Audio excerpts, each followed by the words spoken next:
The mood of the Paris Olympics was festive, friendly, hopeful, and relaxed, with both tourists and Parisians enjoying easy conviviality together. This spirit of celebration felt especially meaningful to those of us who had experienced many of Paris's darker recent chapters.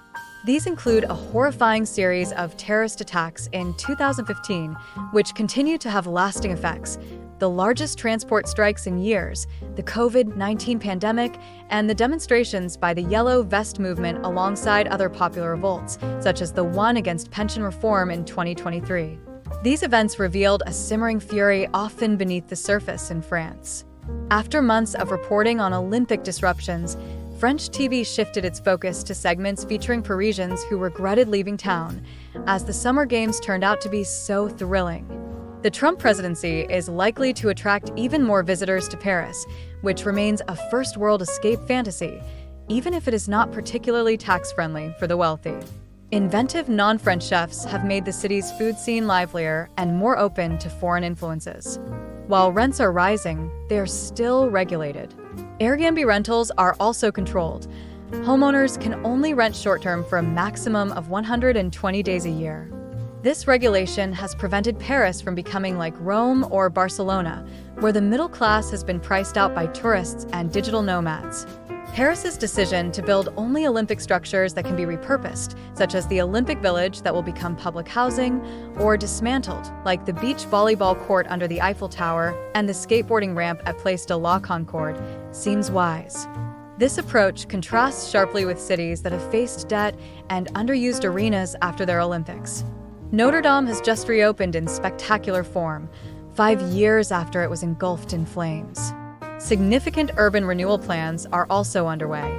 As part of the Grand Paris infrastructure project, 68 new metro stops outside central Paris are expected to open by 2030. This will connect the city center to its surrounding banlieues and improve connectivity among the banlieues themselves. It is the most ambitious redesign of the city since Baron Haussmann raised its old narrow streets to create wide boulevards in the 19th century. In time for the Olympics, Line 14 of the metro was extended south to Orly Airport and north to Saint-Denis, linking them to central Paris with shiny new trains. In recent years, Paris has experienced significant changes, notably due to the involvement of fabulously wealthy luxury holding companies, particularly Bernard Arnault's Louis Vuitton Moët Hennessy, LVMH, and François Pinault's Kering. These companies have become key players in France's previously state-dominated cultural scene. Arnault, one of the richest individuals in the world and a powerful figure in France, has made substantial contributions to cultural initiatives, including 200 million euros from LVMH and 100 million euros from Kering towards the 900 million euros pledged for the restoration of Notre Dame, in 2014. The Louis Vuitton Foundation opened an exhibition space designed by Frank Gehry in the Bois de Boulogne, allowing it to showcase exhibitions that rival those of France's prominent public museums.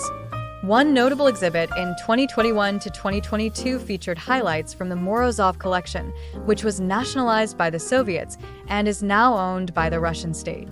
The acquisition of art pieces, such as the Matisses and Cézannes brought to Paris during the pandemic, required trilateral discussions between French President Emmanuel Macron, Arnault, and Russian President Vladimir Putin, an effort at cultural diplomacy that became complicated after Russia's invasion of Ukraine. Not wanting to be outdone, Pinault opened a private museum in 2021 located in the Bourse de Commerce, a former grain trading floor in central Paris that has been meticulously renovated by Tadao Ando. This museum features rotating selections from Pinault's impressive contemporary art collection. Additionally, Jean Nouvel is currently renovating a new space in the Palais Royal for the Cartier Foundation, which is set to open in 2025. Nouvel also designed the foundation's existing location on the left bank and the auditorium for the Philharmonie de Paris, a building that resembles a spaceship that landed on the edge of Parc de la Villette in the less affluent 19th arrondissement. The Netflix series Emily in Paris has become a prominent advertisement for French luxury. Emily has been positioned as a vital brand ambassador for Paris, so much so that Brigitte Macron, the president's wife and a frequent wearer of suits by LVMH's Christian Dior, made a cameo appearance on the show. Currently, There is a considerable amount of wealth in Paris, partly a result of Emmanuel Macron's policies. However, the sustainability of this prosperity amid ongoing political instability remains uncertain. In his new memoir, Impossible City, Simon Cooper, a columnist for the Financial Times, describes Macron as a spiritual Londoner, part of the global elite who speaks English, champions the open market, and was on the verge of becoming a fellow at the London School of Economics when President François Hollande appointed him as economy minister in 2014. Macron implemented tax breaks to attract businesses to France and reformed labor laws to facilitate hiring and firing, effectively reducing unemployment, but also provoking significant public dissent. Paris's tech scene may not rival Silicon Valley, but it still holds significance. Banking, once a taboo subject in France, has become an important sector, even though the wealthy still maintain a cautious relationship with unrestrained capitalism. France's economy is more diverse than Britain's, which relies heavily on financial services. In 2019, following Brexit, the European Banking Authority relocated from London to Paris.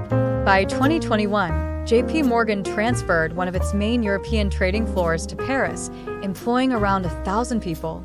Additionally, Bank of America, Citigroup, and Morgan Stanley have all expanded their presence in the city in recent years.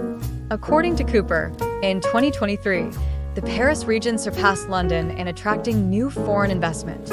This raises the question of whether this influx will eventually open up France's insular elite, another topic Cooper skillfully explores.